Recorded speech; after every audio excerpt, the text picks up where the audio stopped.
First of all, I would like to emphasize that the ego is a very useful, if not vital tool, because it acts as a bridge between our subconscious and our true self, and allows us to experience this physical dimension. So it is not to be eliminated.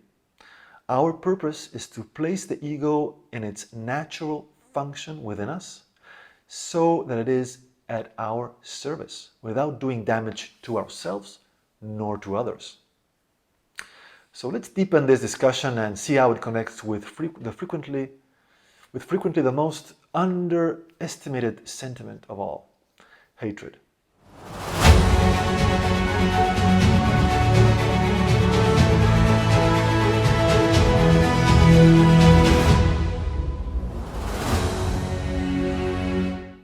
The ego develops to protect us from our reality.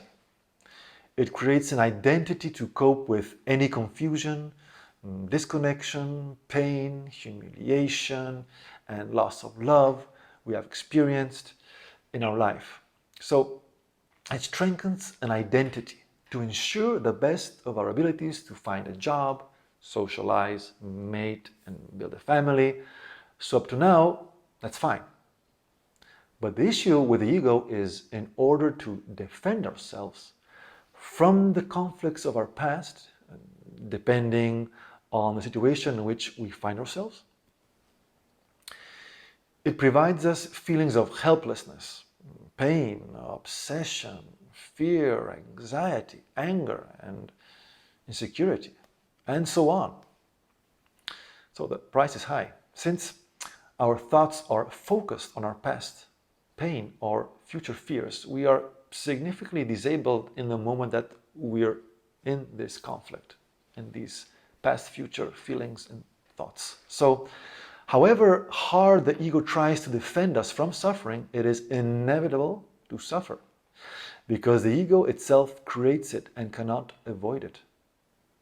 It's based on suffering, basically. For this reason, the ego is always dissatisfied and looks for an external solution, something that will give it happiness, esteem, but nothing satisfies it, because its main movement is to take, and when it gives, it is for personal interest only.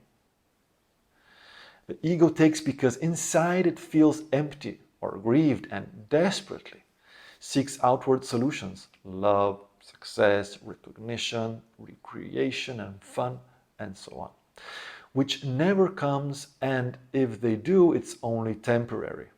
And so, as a result, the ego always feels devalued, and to compensate this feeling, we develop pride, arrogance, conceit, and a lot of compensatory attitudes to feel good. But the ego creates it by devaluing others, judging people. So again, there is a mechanism of taking from others. Giving is a mechanism of our true self. This is not ego. But ego has these mechanisms, which are innumerable, many, so many. And it repeats them so many times, endlessly, until they are recognized. We have to recognize them and heal them. We have to do that. This is precisely an important part which I want to dwell on, because normally to heal the wounds of the ego, one must recognize the wounds it hides, and with love, awareness, and understanding, accept them and let them go. Let go of the negative emotion. This is how the ego softens and resumes its normal function.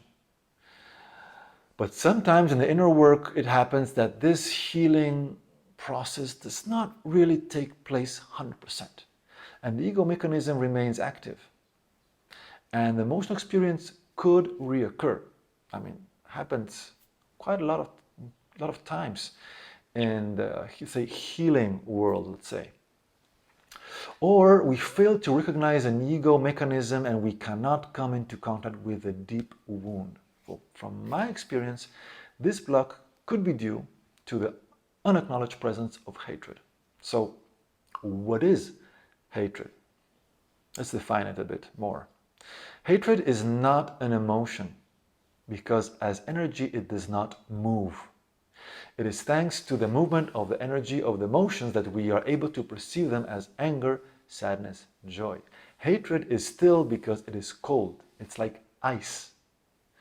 In fact, its function is to cool the emotions, especially the pain we experienced in childhood, to avoid suffering. For example, those who find it hard to feel their emotions is because they have a lot of hatred inside that keeps them distant from their feelings. So it's a defense mechanism. There are feelings that come close to hatred, so we can a bit start, imagining how it is, such as envy and pride, feelings with little movement of energy. From my experience, hatred is the feeling that hides best of all the parts of the ego. It's the most, I would say, intelligent, it's most subtle and difficult to notice within oneself because of its lack of movement. So you don't feel it as an emotion. However, it manipulates and moves many other parts of the ego to defend and hide itself. We all have it, albeit in different quantities, of course, but recognizing it is in some cases crucial to continuing our wound healing. So hatred is the most dangerous part of the ego, and in my opinion, its usefulness is appropriate in only two aspects of life. As I said before, it cools the traumatic emotions of the past for survival reasons and allows us to detach ourselves from our parents to create our independent life. That's the second part. In adolescence, development and the expression of hatred is more marked. I think everybody noticed that, right? Especially parents. But if it is not used, we find ourselves with the problem of children who are never able to leave home because they do not feel the strength to face the world and to become adults. Then we should reach the maturation of the individual to the point where hatred is healed and we return to the parental home of our parents, let's say. That is, when the relationship with both parents is healed, we have a good relationship with them again and we can be home and feel at home without conflicts. But how many of us have truly healed the relationship completely with our own mother or father? It is the hardest job. Another point about hatred, it's also the energy that connects us to opposing forces, and I call them like this to not call them with a real name, and represents in us the access of these opposing forces to manipulate us and to have harmful attitudes over which we lose control. So who hasn't said or did things that he, she later regretted? That's quite not natural. Underneath there, probably there was hatred, and there was mostly likely the push of the opposing forces to make us do it. So interpreting hatred in this way allows us also to make sense of Agent Smith in the film The Matrix. Smith represents hatred, the one who manipulates the matrix, which symbolizes the ego, and possesses all people physically, which are connected, that means identified with the matrix ego, okay? And that's why Neo was immediately disconnected from the system, to no longer be manipulated by hatred, which is the main energy fueling conflict in the world. It's the primary energy source of the opposing forces. Therefore, dissolving the hatred in us is not only important for our life, because it reduces the identification force in our ego and allows its complete healing, but it is also important for the life of the whole world, as we're all interconnected. And the sum of all hatred feeds the forces we are so hard, fighting against.